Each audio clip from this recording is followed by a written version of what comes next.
Dad texted at 7:14 p.m., right when I was hanging a pink birthday banner with tiny gold stars in our living room. We'll miss your daughter's birthday. Things are tight right now. No heart emoji. No apology. Just a message cold enough to chill the air around me. I stared at the screen, biting the inside of my cheek. That's okay. I typed it automatically, muscle memory from a lifetime of lowering expectations. My little girl hummed in the background, arranging cupcakes with too many sprinkles, her tiny hands sticky with frosting. Her 5th birthday. I tried to swallow the lump rising in my throat. There was a time I would have called him, offered to pay, begged him just to show up. But I don't beg anymore. We cut the cake, we laughed, we danced to Disney songs in our living room. I told myself it was enough. That she didn't need anyone else. That I was enough. Until morning. 7:02 a.m. She crawled into bed beside me, scrolling through my phone with sleepy giggles. Until her laughter stopped. "Mommy," she whispered, voice suddenly tiny, breakable. Her finger hovered over my father's Facebook post. A photo. My dad, smiling ear to ear, party hats, balloons, cake, 2 other grandchildren on his lap. Caption. Best day ever, celebrating with the grandkids. My daughter's lip trembled. Why not me? 3 words. Soft, confused, and sharp enough to crack open every scar I thought I had healed. I pulled her close, breathing through a sting behind my eyes. I didn't break, but I bent. Quietly. Purposefully. When she went back to her cartoons, I opened my laptop. 1 click. 2nd click. Every savings transfer. Every emergency fund attachment. Every automatic deposit. Frozen. No warning. No message. No second chances. By 8 a.m. my phone lit up. Dad calling. I didn't answer. Not yet. Some lessons aren't spoken. They're felt. And today he was about to feel everything he ever made me swallow. The second missed call came 30 seconds after the first. Then a third. Then a text, short and sharp. Call me now. I stared at the screen, coffee cooling in my hand. Once upon a time that tone would have made me panic, scramble to fix whatever wasn't even my fault. But I didn't move. Didn't rush. Just breathed. My daughter was at the kitchen table, swinging her legs while coloring a unicorn. She hummed softly, still innocent, still hopeful, still believing the world was kind. I envied her for that. I hated the world for trying to take it from her. The phone buzzed again. Dad, what did you do? My card declined at the pharmacy. I took a sip of my now lukewarm coffee. Calm. Steady. This wasn't anger. It was clarity. 2 minutes later Mom called. I answered. Her voice came in frantic, breathless, like a woman running from her own reflection. Why are the accounts frozen? Your father is furious. We needed that money. Needed. As if I were a bank. Not a daughter. Kept my voice level. Things are tight right now. Silence. A heavy one. The kind where truth settles like dust no one wants to disturb. Don't be dramatic, she snapped. We have responsibilities. Your nieces needed school supplies. I cut her off gently. My daughter needed her grandparents yesterday. That landed. I heard it. The crack in her breath. That wasn't personal, she tried. A familiar line. When I swallowed my whole life. Maybe it wasn't, I said. But the consequences are. I hung up before she could raise her voice. Before she could twist guilt into chains again. Across the table my daughter looked up, cheeks pink, crayon in hand. Mommy? Can Grandpa come next time? I walked over, kissed her forehead and tucked a curl behind her ear. He'll come someday, I whispered, more for her than for truth. But until then we have each other. She smiled, a small trusting smile, and I felt something shift. Not revenge. Not triumph. Resolution. This time I was choosing her, the child I once was and the child I was raising. And I wasn't bending again. By noon the quiet was gone. My phone lit up nonstop, calls, texts, voicemails stacking like dominoes. Dad didn't ease in. He detonated. Dad, you ungrateful brat. We supported you for years. Dad, you will fix this today.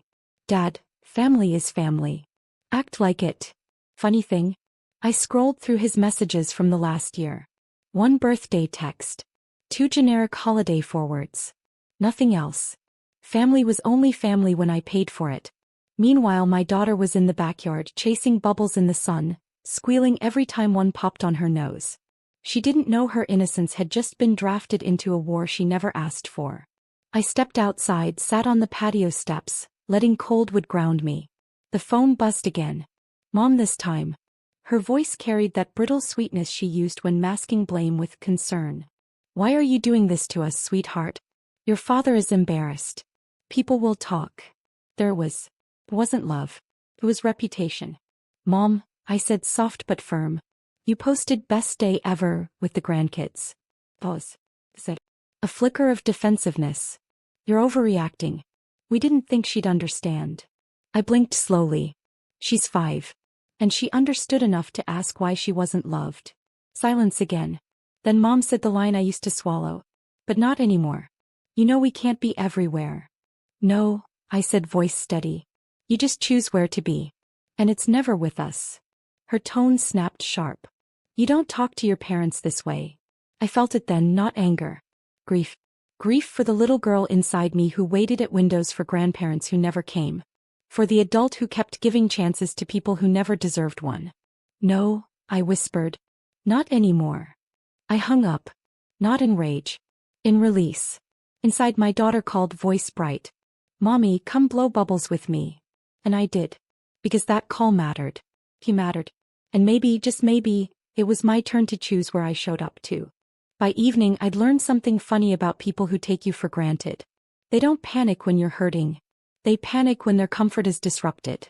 In my silence, it was the loudest thing I'd ever said. Dad didn't call again. No, now it was extended family. Unknown numbers. Cousins I hadn't heard from since 2019 suddenly caring. Hey, your mom is worried. Did something happen? You know family shouldn't fight. No mention of my daughter. Not one. I put my phone face down and walked into the kitchen, where she sat wearing a tiara, eating leftover birthday cake for breakfast dinner, because she asked, and why not? Mommy, she said, mouth full of frosting, do bubbles count as wishing magic? I nodded. They do when you believe in them. She smiled, pure, trusting, untouched by the world's selfishness. I envied that softness, but also promised myself she'd never lose it the way I once did. The doorbell rang. For a beat I froze. Old instinct. Old fear. Expecting confrontation. But it was only the UPS guy. A package addressed to me from no one I recognized. Inside, a simple silver frame. No note. No sender info. Just a quote inside. Sometimes the family you build deserves more than the family you're born to. For a second the world stood still. A lump rose in my throat, vulnerability pressing through the cracks. Someone saw me. Someone understood. And it steadied me more than anger ever could. That night as I tucked my daughter into bed, she whispered, Mom, did I do something wrong? Is that why they didn't come? My heart clenched. Not rage. Heartbreak. I held her face gently. No, baby. You're everything good. And people who can't see that, that's about them, not you. She nodded slowly, eyes soft with trust. And I realized, I wasn't just protecting her from them. I was rewriting a childhood. Hers. And mine. Before bed I checked my phone once more. A message from Dad finally came. We need to talk. This is childish. Fix it. I smiled. Calm, resolved, unshaken. Tomorrow he'd learn what fixing actually looks like. Morning sunlight spilled across the kitchen floor when my phone buzzed again. Not a call this time. A long text from Dad. Paragraphs. Anger dressed as authority. You can't punish us for one misunderstanding. Real families support each other. We always helped you. Help me. I looked around the life I built brick by brick. Alone. Late nights. Tears in silence. No mom holding my hand. No dad cheering in bleachers. They helped the idea of me, the daughter they bragged about when convenient, not the girl who cried herself to sleep some nights. I typed slowly, deliberately. You never supported me. You financed your image. Not my life. I didn't send it. Not yet. Not out of fear. But precision. Words matter when you're reclaiming your voice.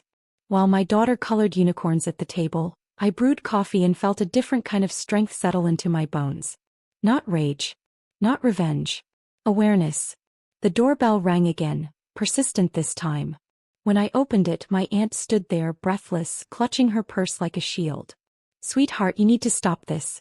Your parents are devastated. Your father's blood pressure. I held up a hand. No. We're not doing guilt today. He blinked, stunned. No one in our family ever interrupted the elders. Her voice dropped to a whisper. This isn't you. I smiled. A small, knowing smile. Yes. It is. The version you never bothered to know. Her mouth opened, then closed. She left without another word. As I shut the door, my daughter peeked from behind the wall. Are we in trouble? She asked. I knelt to her level. No. We're finally safe. Because that's what boundaries are. Not walls to keep love out, but walls to keep harm from walking back in. I gathered my laptop, opened the banking portal again, not to reverse anything but to move every account further out of reach. I wasn't reacting anymore. I was restructuring. Dad wanted to talk? He'd get one. But not on his terms. This wasn't punishment. This was precedent. Today I wouldn't just stand my ground, I'd define it. By late afternoon the storm finally cracked. Dad didn't text. He called, the kind of call where silence is a threat by itself. I let it ring once. Twice. 3 times. Then I answered on speaker, calm as winter air. His voice exploded through the room. What the hell do you think you're doing? Freezing MY accounts. His. Not ours. Not the family's. His. That word told a lifetime of truth. I paused. Support, I said evenly. Until priorities change. Priorities, he barked. You don't get to lecture me. We took care of you. We. No, I cut in softly. You took credit. Not care. Silence. Sharp enough to slice. He regrouped fast, the classic pivot. From rage to guilt. You're humiliating us. People are talking. There was not a trace of, we miss her. We love her. We hurt her and her child. Just image. Reputation. Performance. I saw your birthday post, I continued. Must have been a great day. A beat. He knew the trap before he stepped in, but pride pushed him anyway. They're your cousin's kids. We were invited and we weren't. I finished for him. Come. Unflinching. You expect us to attend every little. It wasn't a little thing. My voice didn't rise. It grounded. My daughter waited. She asked why she wasn't good enough. He exhaled, annoyance not regret. She's young. She'll forget. That sentence was the bullet. Not because he said it, but because once upon a time, they said that about me. And I did forget. But the body remembers what the mind buries. No, I said quietly. She won't. And neither will I. My hand didn't shake when I ended the call. My breath didn't hitch. Growth isn't loud. Sometimes it's a quiet refusal to collapse where you once did. Behind me, tiny footsteps padded across the rug. My daughter hugged my arm, her voice a whisper. Mommy, did I do good today? I kissed the top of her head. You did perfect. And in that moment I realized, I wasn't just cutting ties. I was breaking a cycle. Tomorrow he'd escalate. Manipulation always does before it dies. But today, I had already won. Not because I took something from them, but because I refused to let them take anything more from us. I expected anger. I expected shouting, blame, wounded pride. What I didn't expect was the next move.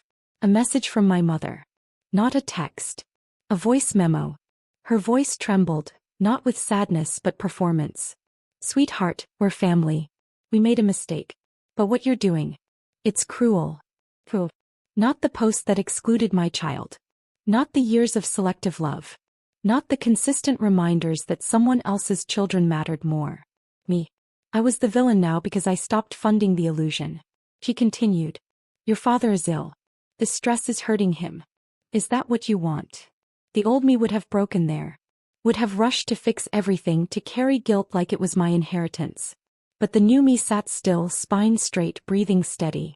Because I remembering being 8 years old, watching my dad light up at someone else's achievement while mine sat folded in my backpack. I remember being 12, getting an award and hearing him tell a neighbor. She's okay. But Logan? That boy's going places. I remember every no-show, every forgotten birthday, every will come next time that never came. Now that their comfort cracked. Suddenly it was an emergency. I pressed play on the voicemail again. Listen once more, not for pain but for pattern. They weren't hurting. They were losing access. The access I funded. My daughter wandered in, clutching her teddy bear.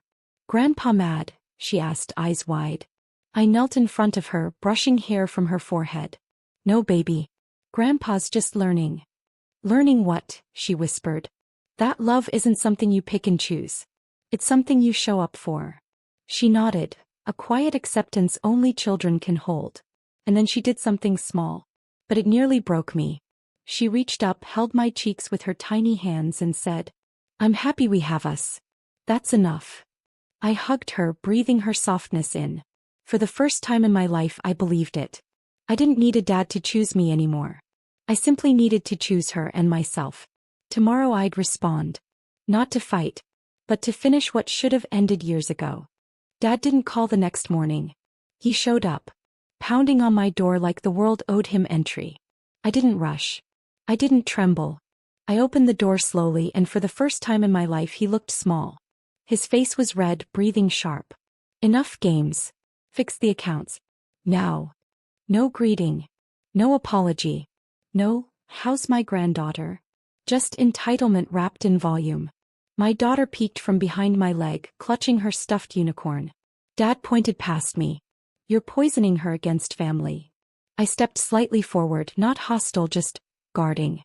"Family," I repeated softly. "You chose where to show up. I learned from you." He scoffed. "We made one mistake." I met his eyes, calm as snowfall. "No. You made a pattern." I just finally saw it. For a moment something flickered, not regret but disbelief that his control no longer worked. "You'll regret this," he snapped. I shook my head. "No. I regret teaching my daughter that people who ignore her still deserve space in her heart." Right then my daughter tugged my hand. "Mommy? Can we go play bubbles?" Dad froze.